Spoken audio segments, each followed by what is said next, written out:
Baldakizue segunden gaur, nola demontre ez dezue jakingo egundoko txapa ematen ari diata leku guztitan.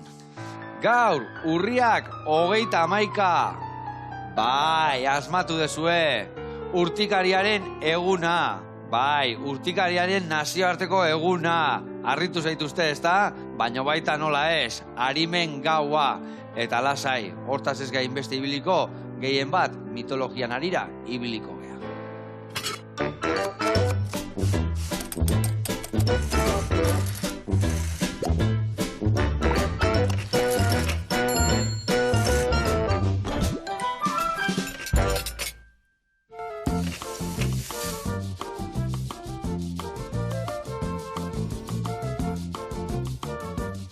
Kaixo lagunak, eguerdion, eta Aritza Bergara, ongi etorri, zer moduz? Ondo, ongi. asko, bai. Hemen dakao, idazlea hundila, beitu, zenbat liburuskakin etorri dan esku artean, bueno, eta gainean mitologian aditua zea, ez da? Bueno, saiatzen ez gauzak egiten bertan, bai. Bueno, hor gentilen liburuska badakazu, gentil horiek, benetakoak aldia, bizialdia bertan gure menditan edo.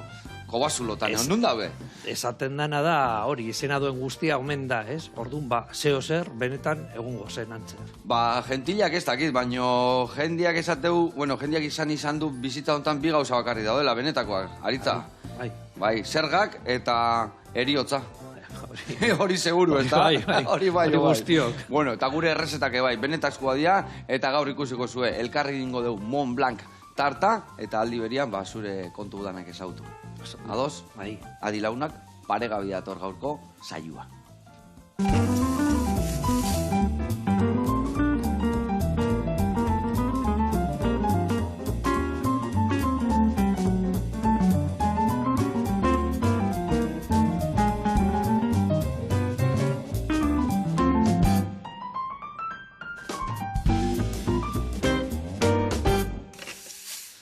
Bueno, lagunak eta Aritza, garatuko izuet pausuz pausun, nundik noa ibiliko gehan Mont Blanc tarta hoiteko garaian. Gaur mitologiekin egala alko zun izan ez dakit. Gorbeiakua edo txindokiko tarta oso zehola, ez da? Edo Murumendi, edo Aketegi, bai, badaukagu. Bueno, Mont Blanc ingo deu, seguru gane mitologia ongo gala, ez da? Suposatzen du, seguru baiet. Bueno, hau, tarta honekin hasteko, inbiar deuna da oinarria, eta oinarria inbiar deu kebradatxo bat, dala gaieta bat. Gaieta hoiteko garaian, nastuko deu bai irina, azukre, almendolen irina, baitare arrautza eta gurina. Hemen dakau vainilla adarra, ebaik enduko jau mamila, dena nastuko deu, prestatuko deu, eta jarriko deu hemen txe. Hemen jarriko deu lusatuta, behin lusatuta da honian, ingo deu txiliarrezko papela jarri, txitxirioak, balin bazkazue babarrunak edo lekak, balio du, hori da pixu pixka jartzeko gainean, gaia eta bera ez etortzeko paretak eta lixo gelditzeko. Gero, ateako deula betikan, eta ingo diouna da, betegarri bat kastainekin. Nola ingo deu? Hemen da krema pastelera antzeko bat ingo deu. Krema pastelera, baina gero gehituko izkio gozagaiak. Hemen dakau, esnia, esnegaina, vainilla darrakin infusionatuko deu, hoi inondorren gorringo kateak oitugu, irinakin eta azukrekin nastuko oitugu, horrekin krema pastelera bat prestatuko deu, eta krema indada honian, beruan sartuko izkio 3 gauza. Bat, mascarpone pixkat, hemen dakau, hau da manteka ditzen dara, manteka de kakao. Eta manteka de kakao ez bakazue, txokolate txuri pixkat alda bota. Alkozan nastu txokolate txurian partez, aldatu. Eta botako dio, besan duen bezala, mascarponia, manteka txokolatiana, eta gaztainan krema. Bale? Dena nastuko deu, eta gero ontziratuko deu gaietan gainean, eta ostutzen utziko deu. Behin, hotza da honian, pare gauza jarriko izkio gainean. Hemen, esnegaina berotuko deu, txokolatea botako deu, krematxo bat ingo deu, ostutzen utziko deu, behin ostuta da honian, arrotu ingo deu pixkat, eta arrotuta da honian, mangatxo baten jarri, eta puntutxo batu jarriko izkio txokolate duna, trufantzeko batzuk. Eta gero hemen, egositako gaztaina dazkau, eta ingoitugu garrapinatu, baitare pastelan gainean jartzeko. Ados? Bueno, hau dana esan da geho, lanien hasi bergea, eta beitu, nik kebrada prestatzen jungo naiz, eta zuk nastuko dituzu. Bai irina, azukre eta gorringok ontzi batian behin irekiten da honian esnia bertara botatzeko, bale? Ordun, sekula banatu dituzu gorringo zuringotatik? Gitzitan. Gutxitan. Bueno, hori gustatzen zaigu gutxitan. Hola, martxan jartzen zeate hemen. Baitu, hemen txe, ingozuna da. Zuringok bertan utzi, eta bi gorringo gonea bota. Eta geho, gorringoan gainea botako zu. Irina eta azukre, bale? Eta ni aldi berian jugunez ja infusioa egiten. Ez negainana eta ez niana. Bueno, eta honekin batea, kontatu pixa, gauza mordo bat ekarrituzu, eta ipuña, komikik, daneti dakabor, edo zetopatuko deu? Badaude hori mitologiari buruzko liburu ilustratuak, gero badaude eleberriak ere, eta umentzako liburuak. Dos. Hor batzuk ere bai, horri batzuk ekarrituzu, solte, zer dira horiek?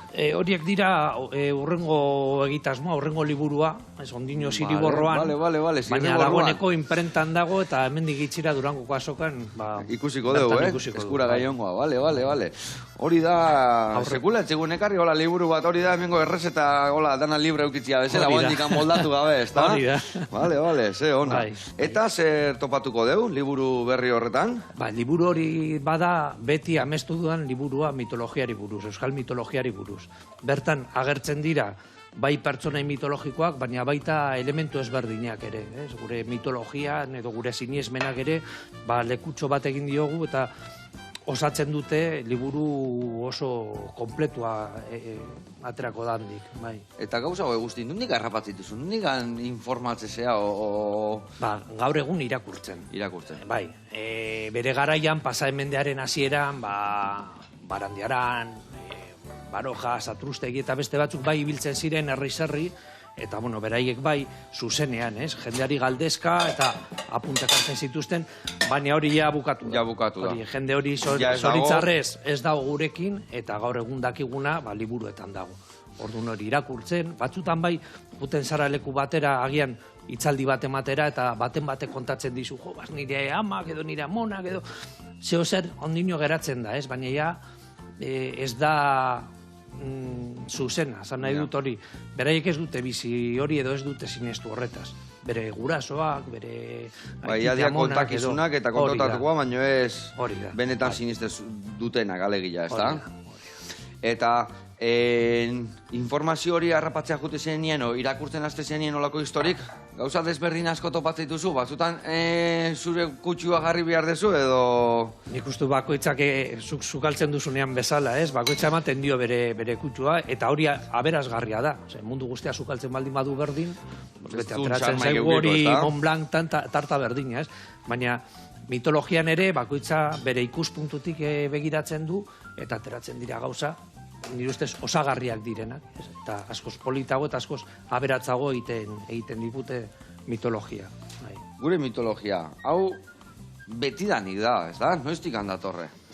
Badaka dataen bat, edo... Asuntoa da hori, ez dakigu zer zegoen hemen, 16, 15, 12 mendean, gu dakiguna batez beda, hori lehen aipatu ditudan, Barandiaran, Baroja, Satrustegi eta ikerlari hauek, jasotakoa.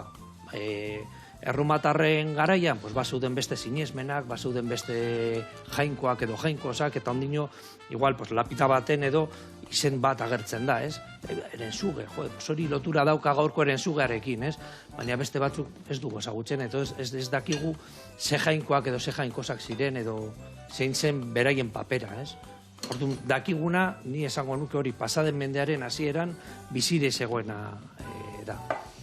Bikain. Ekin lanai, artea gorringok, nola iten dezu hori, alde batetik beste hola pasatzen, edo... Hori da. Oide, garrazo ja, oso ondo, aretsa.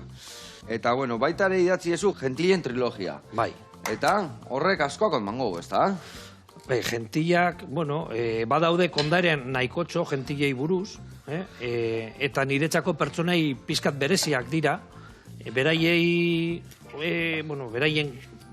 kondairak entzuten baditugu, edo irakurtzen baditugu, ikusiko dugu noiz heldu zen ona Euskal Herrira kristautasuna, esate baterako, eta badaude bi ikuspuntu ezberdinak, batzuek esaten dute gentillak bazirela erraldoiak, oso indartsuak, mendietan, urrun zeunden lekuetan bizi zirenak, eta beste ikuspuntutik berriz, gentillak baziren azken paganoak. Gure arbasuen sinesmenak bizirik mantentzeko urruntasunera jun zirenak kristautasuna heldu zenean. Orduan hori, badaukagu bi ikuspuntu horiek, baina bietan beraiek daukate gure herriaren jakinduri zahar hori, ez? Eta horregatik niretzako oso kutxunak dira pertsonai hauek. Idatzi nun lehenengo liburua, Kisminen jaiotzaren kondairan oinarrituta, eta, eta bukatu zen. Baina gero etorri zen konfinamendua, geratu nintzen etxean sartuta atera barik, eta burua bueltaka, eta etorri ziren beste bi liburuak, bai. Vale, eta hor gatu nahi zina, orduan noiz kristautasuna etorri zan eta ja gure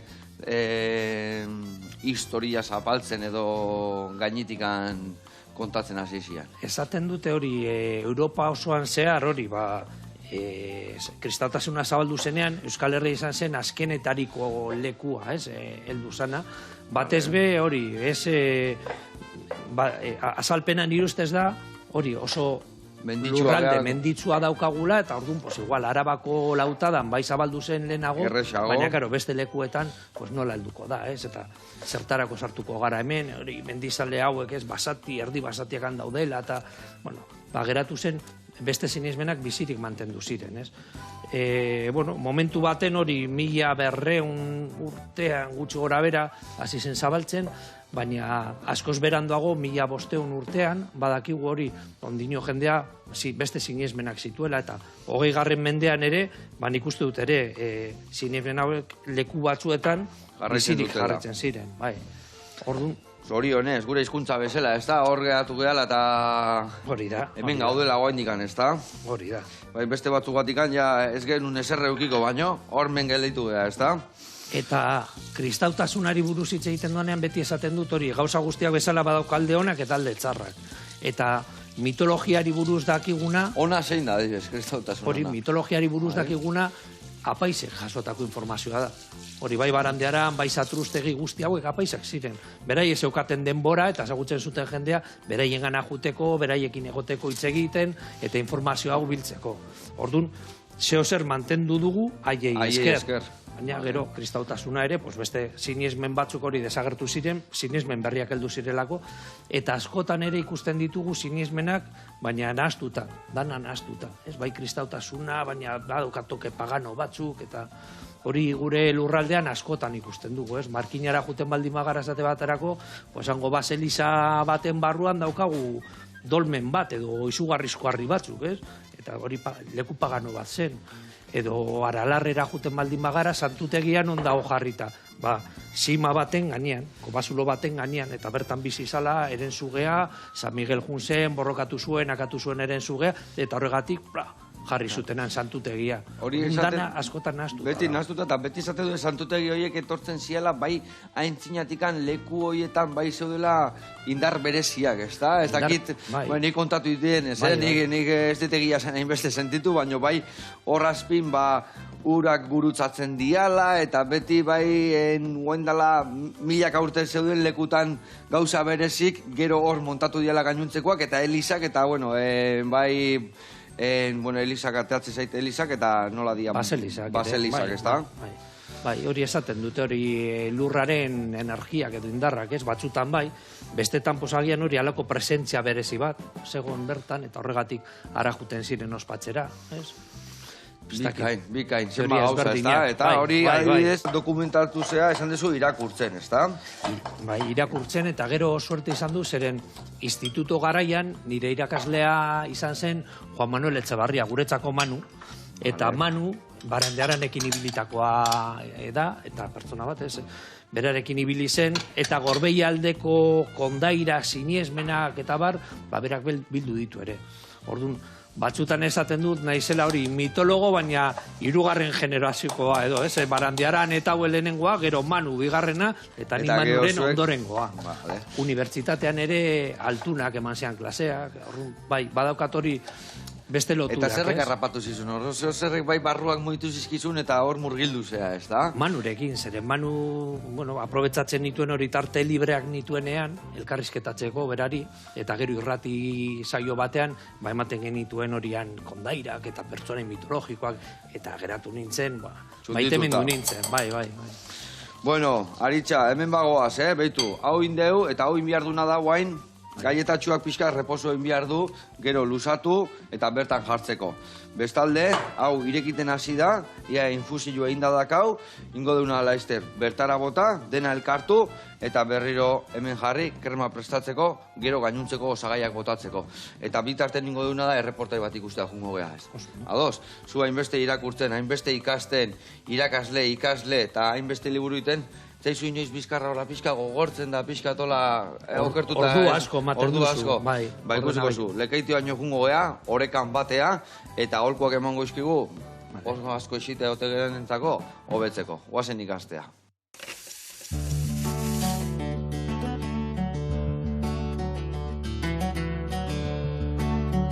Eguerdion, Joseba, olatze gurenaz, orekan bateko arduraduna, eta gaur Euskal Herriko herriri politxenian gauz, Lekitxon. Bulegoko langilentzako bideratutako ariketa batzuken gau, tono muskularra lantzeko. Guazen! Bulegoan lan etxen daben jentiak eukitzen dau atzeko giarkatia oso bigun eta landu barik, hau da, postura honetan eten dira. Orduan, hori dana indartzeko, atzeko partia eta postura hori lantzeko, ariketa batzuken godoguz. Bueno, lehenengoko ariketia hartuko zue barra bazuen polikirolde gizan edo entrenaten dozuen lekuan, eta ondo kolokako saria, hainkak ondo kolokata, kaderia pizkatatzera botata, lepua zuzen, eta barra hau jungo da aldakara eta silborrera dirigiduta. Ukonduak dagoz zuzen eta atzera jungo dira. Beruz barriro, barria, eta hemen gauz, 8 repetizio. Hori da. Hemen lantzen dugu, bizkarreko muskulatura dana. Bueno, urrengoko ariketa terrekiz hartuko gu, bera kolokako da pizkate inklinata, hainkak orpuak apoiako dituz, eta hemen bebai bardin, remo baten gu, betik, osakoitzik, eta ekarri. Akorda, lepuko muskulaturia lantzen gaoz, orduan, paparra atarate eukibidot, ondo kolokata, hori da. Besuak be, giro txiki batengo dau, zuzene hotetik, giro batengo dau, eta ukonduak pegata dauzela, berutz etorriko da. Bueno, aurrengo ariketa be, beste bizen antzekua da. Gauzia da, materiala aldatu dugula. Orduan, bardin, atzeko giarra lantzen gaoz, bera, apoiako da, apoio bat eukiko da, bainkia be, pizkat flexionat eukiko da belauna, hau atzeko muskulaturia aktiba ondo, bai, hortxe, eta honeaz bezuaz, ukondua atzera erungo dau. Hori da. Da sentsazioa da eskua be, boltzillora erungo da bela. Hortxe. Da hor gauz lantzen bai, atzeko parteko muskulatura dana. Bueno, aurrengo blokeko ariketak, etxian aldozu ezein. Errez, nunun lotuta, eta bakarra bi ordo zuena da goma bat. Venga, lehenengokoa, bardin, remo antzeko ariketa baten gau. Gogoratu, hau txepa hau, zuzen ipini bidou, ondo kolokata gauz, eta hemendik bezua luze ukitzetik, ukonduak geuana datoz. Hori da. Eskuak be giro batengo dau, hemendik, zabaldu, hori da. Eta ukonduak atzera. Hor, bardin, lepuko muskulatura dana lantzen gauz. Hori da.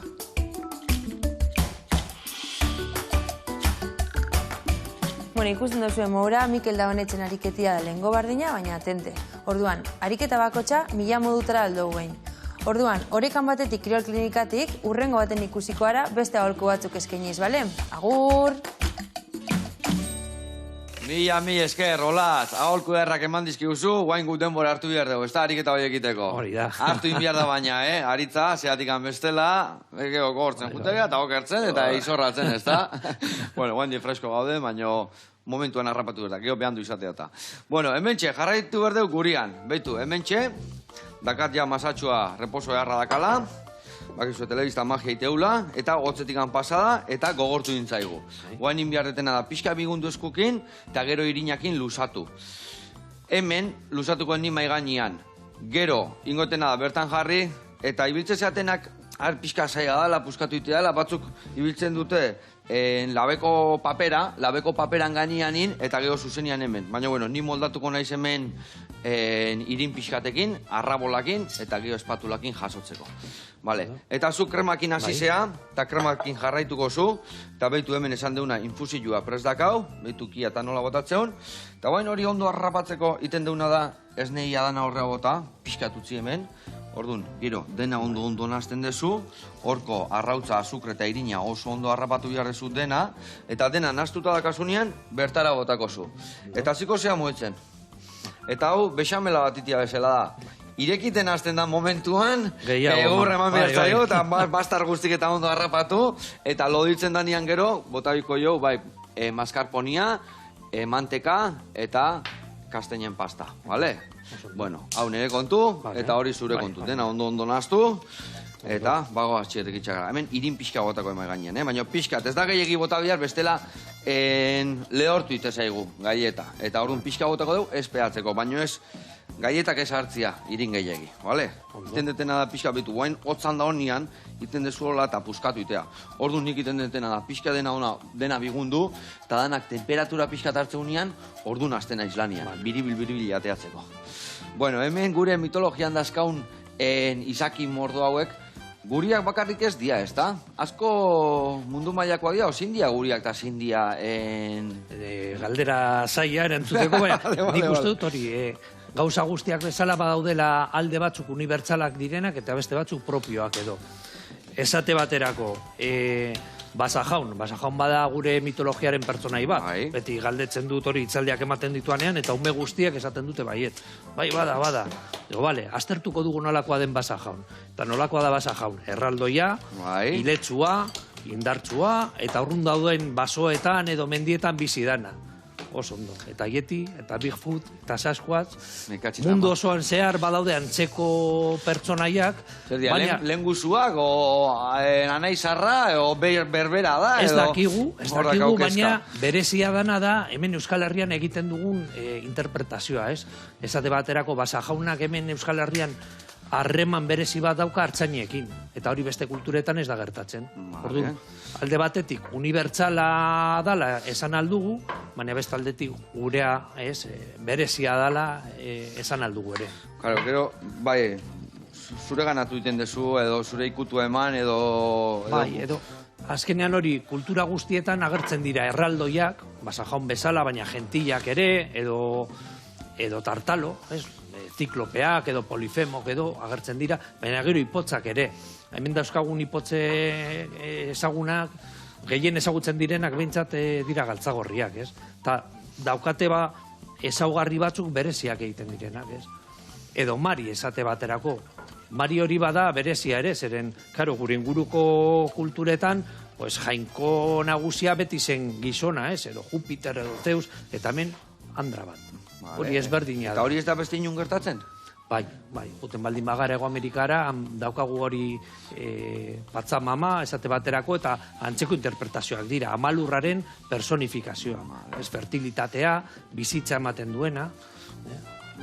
Badaude elementu batzuk hori unibertsalak eta beste batzuk propioak edo autoktonoak edo. Eta zure liburuak zenei zuzenduta dijoaz? Piskat da nahi edo badao pertsonaien bate piskat... Normalean guztiak agertzen dira, pertsonai guztiak edo gehienak. Gertatzen dana da hori publiko ezberdina bilatzen dudala liburuaren arabera. Batzutan badira liburuak, hori gazteentzako, ez umeentzako, horrela zinintzen mitologika trilogiarekin, gazteentzako liburuak ziren, irudiekin, eta karo, horrekia erakartzen zai, eta ikusten dute irudiak, eta hurbiltzen dira, eta irakurtzen dute, eta zeo zer ikasten dute. Agian ez dira beste liburuak bezain sakonak, baina badira ate bat zabaltzeko, mundu magiko horretara. Baina gero egin ditut ere eleberriak, eta eleberriak hori edozein publikorako dira, hori nagusientzako ere, eta kolaboratzen dut ere lagun batekin Adur eta Izarren liburuak egiten, eta horiek dira umei egindako liburuak. Edo izena duen guztia omen da, liburua, bideoekin, eta hori umeentzako liburuak dira. Eta normalian bai umeentzako itezu, o danentzako ere bai egiten dituzu? Ni normalean idazten duena da hori, 15-16 urtetik gorako entzako. Vale. Gaztetxoentzako gehien bat. Hori da, baina batzutan ikusten duzu utxuneren bat edo nire bi semeak txikia zirenean, zer botatzen duzu falta, sortuko dugu hori, ez? Eta, alako saiakerak ere egiten dugu, bai. Bueno, hau ikusezu, sartzen hasi nahi zenean batutan gainean jartzen deu, zapaltzen gaztegia barroaka, eta zulatu iten dugu. Orduan, inbiar da barroaz hau helduta barroa eaman, baino goitik anberaino jutia, ez bihatzakin sartu, bestela egiten deuna da puskatu izkina. Eta hola, ja, behin, izkina guztia da kaunean, pasatzi otoa borola xoabe, eta hau, ja, listo da kau. Hau, urrengoak ore aldeu gorde. Eta hemen, zergatikan jartzen dio guain desente txitxirio kasu hontan, edo azkenian lekale lehorrak, zeatikan bestela hau laberatzen badeu, guk gauza bat iten genuen bai labian, ni labian, lanian. Hau iten genuen da, utzi labe gainean lehortzen. Eta lehortzen danian, geruz hau lehortzen zaio, eta gero laberatzen dugu. Ite gendun aurreko gunean prestatu, eta labe gainean utzi, dozena bat, o dozena erdi bat, urrengo gunean behar genitun tartentzako. Eta orduan, iten da lehortu, eta orduan ja laberatzen genuen, eta etzen eroitzen. Baina luzatu eta zeituan labea sartu nahi badeu, iten deuna da txillarrezko papela jarri, ditu, a ber, arrapatze diet, hau pusketa, ondi gila da, horrela, eta iten diu berdina, erdin zapaldu eta barroaino eaman horrela. Barroaino eaman, bazterreaino, Zatikan ez badu bazterreaino eamaten, beiko pusketa hori juningoa. Eta ja, bazterreaino jarrita dakaunian, geruz hauai pixka bela gaite jo, eta ordu bai, baitu. Botatizkio hauek, eta garrantzitsua da, izkinaino jartzia. Eta horrela, ja, dakau, oinarria prest. Horre, emango izkioa horrena 20 minutu, gero, krema, zutatik kanpo jarriko du, ja labea ez du sartu bihar, orduan galleta indatera bihar dugu, bale? Hau jartzen dugu hemen, zan bezala, eta hau bai joa labea. Hori zemuz, naztuta ja? Badoa, nik ustu baietz. Bai, oso ondo da kasu ja hori. Inbiar desuna da guain, bertara bota, dena, bolkete, zateana, oso ondo, eta emango jo energia pixkat. Eta ibiliko zea hor, vuelta eta vuelta, loditzen hasi arte, bale? Hori bai, lehen da biziko burbuila gaztean nian, eurra eman, bale? Bueno, hau jasoko deu, hau listo dakau, eta bueno, thrillerrak eta novela beltzak ere idazten dituzu, ez dezutana mitologian inguruan idazten, ez da? Ez, hasi nintzen hori, eleberri beltza batzuen esanetan, edo igual nire usartu nintzen hori olatu horren ganean jarri nintzen, baina batez be esaten diote hori salatzeko literatura dela. Zeren beti eleberri bakoitzean... Hori, guain eman egurra, eman, oide garrazoia. Beti dago gai sozial bat azpitik. Esate baterako lehenengoa idatzi nuena, hori pederastiarena, bigarrenean modelo energetikoa, beti lantzen dut alako gai bat, edo pertsona migranten egoera, edo, ez? Eta, idatzi ditut hori sagaren bat, hori protagonista berdinarekin, Martina Luistizarekin, eta gero thrillerra, hori, eleberri beltzetan, edo salatzeko literatura horretan, hilketak eta ikerketak agertzen dira, baina thrillerretan, igual esain beste. Igual bada gehiago hori, misterioa, tensio hori, ez? Eta, hori da, bai. Eta, gozatzen dezu gehiago batekin, bestiakin, o aldatzea gustatzen zaizu, behitu bain zutatik atea. Hortxe, jarraitu ematen, zeatik anguen botako izut bai gazta. Bai. Egia esan da ez. Egia esan da ez. Momentu bakoitzan hori gorputzak eskatzen dizu gauza bat landu edo beste, ez? Esate baterako hori, bai, mitologia alde batera utzi nuen garai baten, eta horretan hurbildu zitzaidan Toti Martínez de Lezeak, eta esan zian, eta zer, eta gure mitologia non geratu da? Eta esan nion, bai, egin ditu dia liburu batzu, nire karpen, eta ez, jarraitu behar dugu, ez badugu gebo egiten, zeinek egingo du. Eta arrazoia, eta bueltatu naiz pizkatori gai horretara, eta oso gustura, egia esan da. Bikain. Eta hoi gutxi balitz, argitaletxe bat ero zabaldu ezu, ez da? Bai, Eguzkilore liburuak. Eguzkilore liburuak. Azkenean, modu bat... Noiztik handi joa dago hau martxan? Jarri genuen martxan, uste dut 2020 urtean. Justu hori COVID baino lehen. Jarri genuen martxa eta lehenengo zaplastekoa izan zen COVID-arena, baina han jarraitzen dugu, bai nire liburuekin, bai Adur eta Izarrekin, hori Javi Romerok egiten dituena, eta gero lagun batzutan hurbiltzen zaizkigute, eta, bueno, proiektu politak aurkezten badizkigute, pues, ateratzen ditugu ere. Ze ona. Zate baterako... Bagoak txirrik itxarraka, Bai. Egarra krema indekena, Egarra fundamentua. Hau ingotena da, hemen sartu, ez negaina guain bitu segituan irekingo du, eta bertan botakoet. Eta bere beruakin urtu ingo da. Eta hau ingo deuna da, baitu, guain, kenduko zu hau. Baka kastaina nikutua, Hau zagarra indegu orkuan. Ingo deuna da hau, baitu, Nola, bainatxua dakan, eta beti arrautzakin ditugun gauzak eta bar, iragaztiak komeni dan, igual azalain bat erori bazaigu, ikusieten zaizula erori, Ez, baina, bueno, badazpada. Ingo deuna da guain hau hola, pasatu txukun, eta hola jadakau iragatzita, gero, epa etorria jonea! Eskerrak euken hiri. Ai, ama.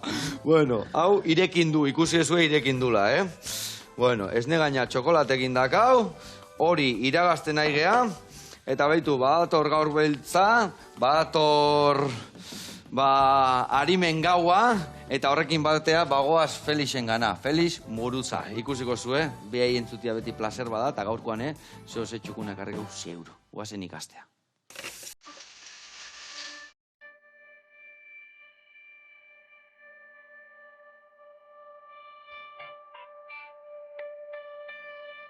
Eguerdion, Zukal herritarrok. Berriz gaude hemen basoan, baso misteriotzu batean, gaurko gau ere misteriotzu samarra delako. Gaur urriaren 31 da, eta badakizue egun berezia dela, Gau misterioz betea eta liuraz betea. Baina ez da beti horrela izan, ospakizun hau. Guk ospatzen genuen, gure arbasoek eta duela gutxirarte, azaroaren 2 ospatzen genuen, defuntoan eta ariman eguna. Guk horrekin genuen harremana gainera, arimekin eta gure arbasoekin, ez santuekin, santua ziren bizitza eredugarriak, ez? Eta gau horretan egiten ziren ospakizun batzuei buruz hitz egingo dugu orain. Zatoz eta entzungo duzu.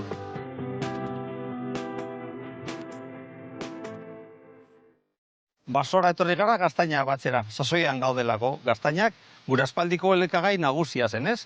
Gu orain ez digo hainbeste garrantzirik ematen, baina oso importantea zen jaki moduan eta gure kulturan ere bai. Eta non, behitu non gauden gainera. Kirikinezi badaukagu atzean, ez? Irukuzigieta izeneko tokian. Eraikin handi hori, arrizko eraikin handi hori bada, gaztainak biltzeko toki bat. Modu industrialean gainera. Eta hori gehienak izate ziren esportatzeko. Edo salmentarako. Baina, honetarako kontratatzen ziren pertsona batzuk. Batez ere neska gazteak izaten ziren. Bueno, eta kanpokoak. Honetatik bikoten ekotxo aterazen, Hori aipatuko dugu bide batez. Gaztaina batuketari usta, hartzen zen bakarrik, arimen gauaren bezper arte. Azaroaren 2. Hori zen gure eguna gainera. Hortik aurrera etzen hartzen, hortik aurrerako gaztainak geratzen zirenak, hori zirelako defuntuentzat. Eta egiten zen jai bat horretan, erromeria bat. Eta gainera, lotzeko heriotzarekin hori da guri interesatzen zaiguna, jasotako lehenengo diruarekin mesa bat ateratzen zen. Hildako guztien oroimenez eta euren arimak salbatzeko. Nork bere familia kide bazuelako hildatarrela, horiek purgatoriotik libratzeko, eta zerura betiko jateko. Eta batez ere, betiko bakea lortzeko. Lehen pertsona bat, guraldameneko pertsona bat hiltzen zenean, pasatzen zen ikusten er genuen dimensio batera, baina gure ondoan zegoen.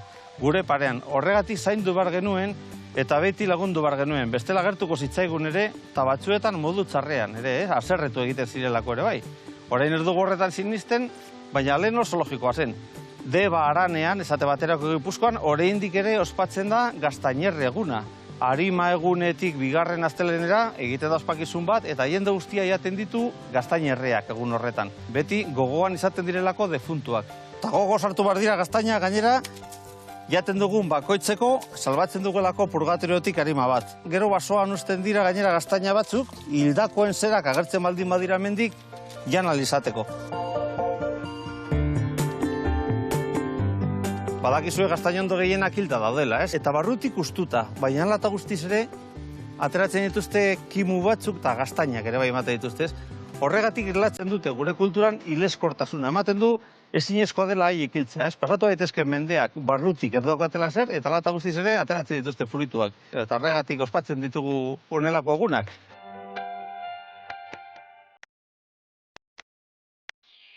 Bueno, eta kontuan izan gainera gure kulturan, ospakizun berezia zudenean, familiaren barruan eta baserriaren intimitatearen barruan, beti kontuan izaten zirela arbasoak, hildakoak, defuntoak edo dena delako, ez? Eta epintze zitzaiela plater bat, zuaren ondoan, gabonetako maiaren gainean, gaztaina batzuekin. Bueno, eta hain garrantzitsuak baldin badira gaztaina gure kulturan, nolatan erabiliko ditugu gero kalabazak ospatzeko hain gau berezia, ez? Arimen gaua, gau beltza, hildakoen eguna, arimen eguna, deitu nahi duzuen bezala, Halloween ere, deitu nahi baduzue, kalabaza batzuk erabilita. Gure gaztaina dira, eta gure nortasunaren barruan baldin badaude, zaindu baritu gaztainak, gure nortasuna eta gure izateko modua. Gora gu eta gora gutarrak.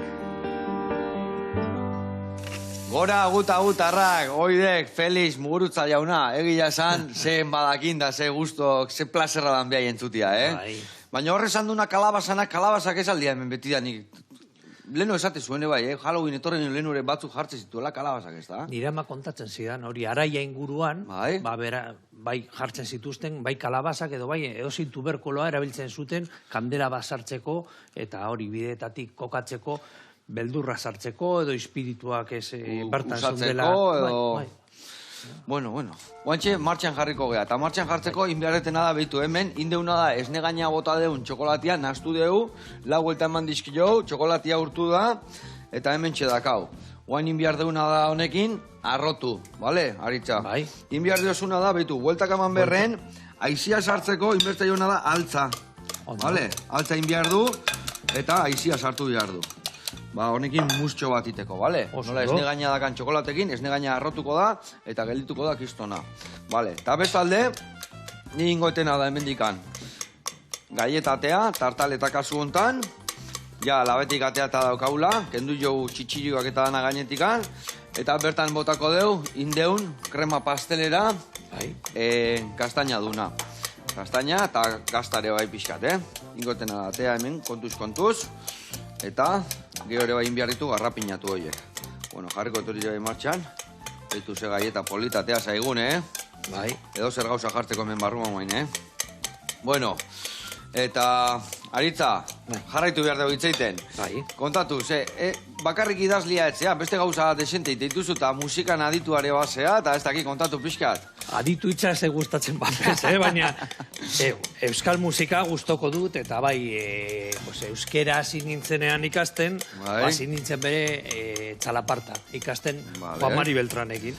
Egon nintzen berarekin urte oso bat ikasten, eta klaseak ematen ere. Zen garai horretan, 80. urtean, oso txalapartari gitzi zeuden Euskal Herrian, eta orduan jendea zeukan interesa, zer berezia zen, berria, eta gainera hain simple eta aldi berean, hain komplikatua, beste pertsonarekin moldatu behar zara, eta, ez dakit. Eta horrela, hasi nintzen, bai, listo. Listo, bai, zatik hori esne gaina da, eta arrotzen jarraitzen badeu, moztuitea eta gurina sortzen da, eta hori dakazu puntxu-puntxuan. Ingozuna da hemen sartzen jun. Eta hemen goizuta, hau kenduko zutatik hau, bestela hasiko zaita azukrea martxan, honei puntxa kenduko jau, eta guain hemen goizulana. Barkatu usten moztu indizutela, betzek iesa izinen. Hori hasi nintzen ikasten eta jendeari erakusten ere.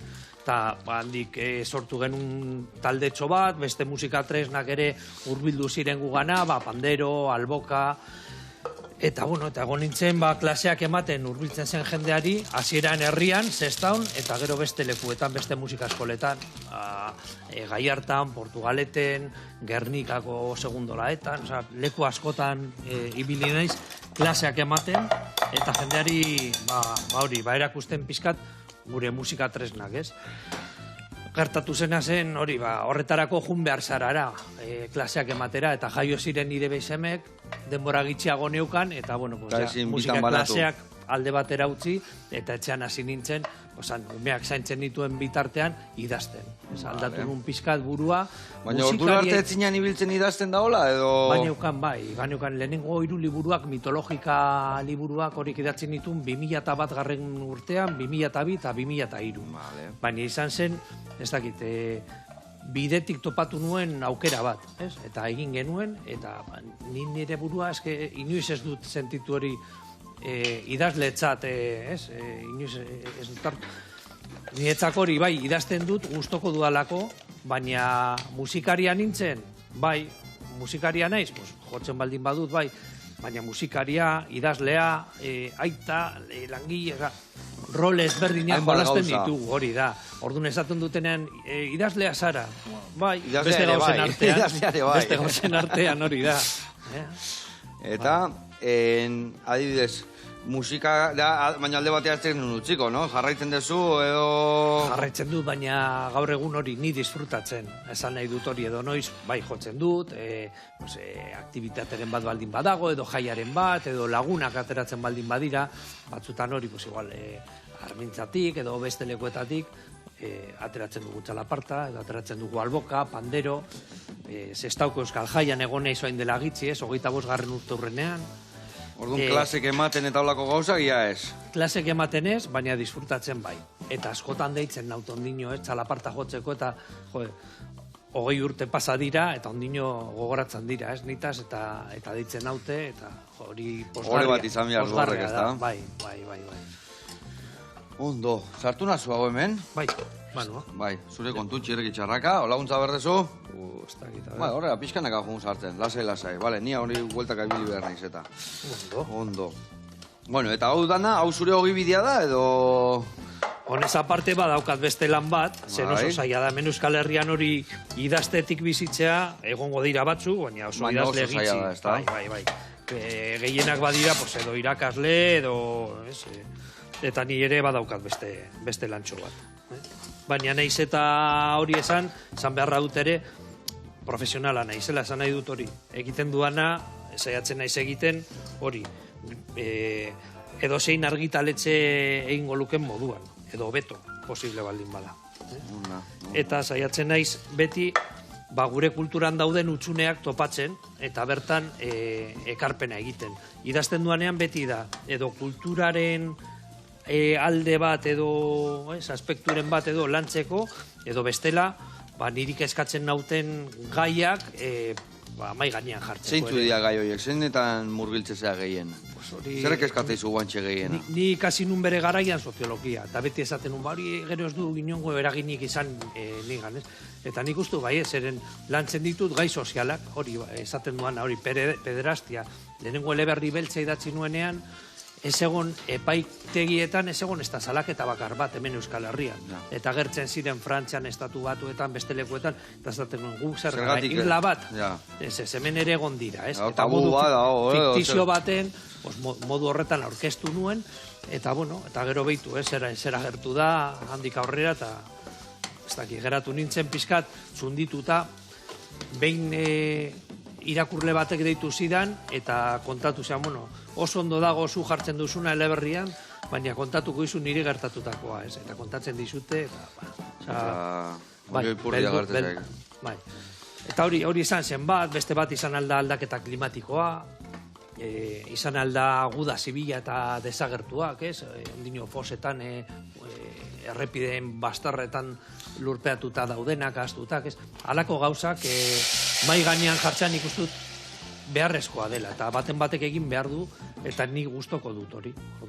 Egiten dut, baina modu entretenigarri baten. Esan nahi dut hori, ez dira totxo bat, irakurtzen duzu eleberri bat, polita da, ondo pasatzen duzu, baina ikasten duzu zer, eta etortzen zaizu burura, ez, gai hori behintzate handaukazu, ez. Eta hori dan egiten dezunean, bai, gaztetxontzako zuzen dut egiten dezu, helduentzako, edo... Hori helduentzako, normalean eleberriak helduentzako. Ja hori gaztentzako bai mitologia edo bai thrillerrak, ez? Ezain gogorrak, ezain... Eta hau dana beti Euskaldun kutsuakin edo... Euskal Herrian... Hemen gertatzen dian gauzakin. Bai, hori da. Batzutan hori. Euskal Herrian girotuta daude, eta orduan jendea esaten du askotan hori eskertzeko adala, zen ezagutzen dute lekuak, ez? Niri gertatu zitzaidan behin hori, armintzan egon naiz biltzen 17 urte, eta gertu zen bikote bat, eta galdetu zidaten, oi, juteko hemen badago hotel bat, baina gero badago bide bat, eta eski irakurri dugu eleberri batean. Nire eleberrian irakurri zuten, eta niri galdetu zidaten, ez? Orduan, badaudelako gauza politak ere, ez, gero. Baina bai, hurbiltasun puntu hori nire ustez izan behar du. Bueno, ikusi hemen, nire histori kontatzen, eta elkarrekin ze pastel polita indi jaun, Earra. A ber, pixka berua daude eta musa bihuntzen nahi zait. Barroa, sartu Joseba, ez dela eroningo dia. Vale, komeniko zan pixka eta kostutzi hemen jarri baino lehenu, Baina, bueno, gaur egun badator, hau jarritugu hemen, baten mendikan botako deu, eta hemen txedakau Mont Blanc tarta prestatuta. Azteko eta behin, 1000 esker zuei horre gotegatikan, eta nola ez, zuri etortzegatikan, da hau dana gudan nontzako egiteagatikan. 1000 esker. Hau paretxa, eta gure mitologia. Agur. Agur.